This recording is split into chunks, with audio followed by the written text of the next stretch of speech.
Equipa conjunta composto de Comando Pentel Município Dili, Quartel-Geral, Unidade Especial Polícia, Unidade Polícia Marítima, Oficial Polícia Suku, realiza formatura geral da operação conjunta a garante a situação de segurança da comunidade Sira.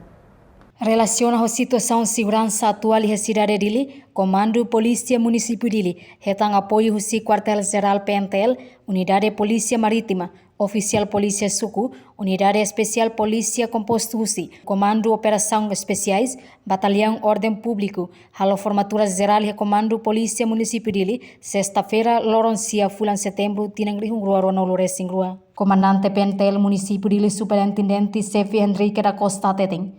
Objetivo da operação é a restaurar a situação confronto que acontece foi na Lais.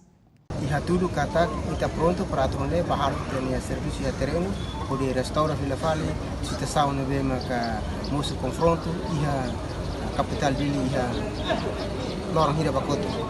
Que resulta e tem a comunidade balu mate, balu nyesasan rahun, balu kanek e balu tem que buscar uma também confronto que acontece.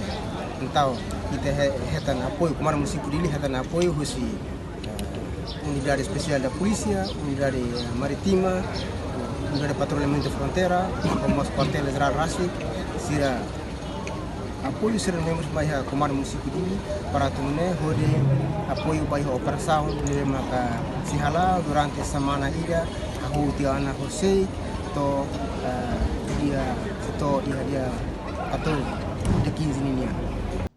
Depois de formatura, Raul queda sua atividade de operação para terreno, passa a revista, halamos visita para a escola Sira, onde sensibiliza a intenção polícia niang. A atividade passa a revista nesse lau durante a semana ida. PNT limos suba a comunidade Sira tulalika trauma a situação atual, também a atividade de operação conjunta, se garante uma situação de segurança e território nacional. Reportagem Adaz Xaviera, Televisão Timor Post.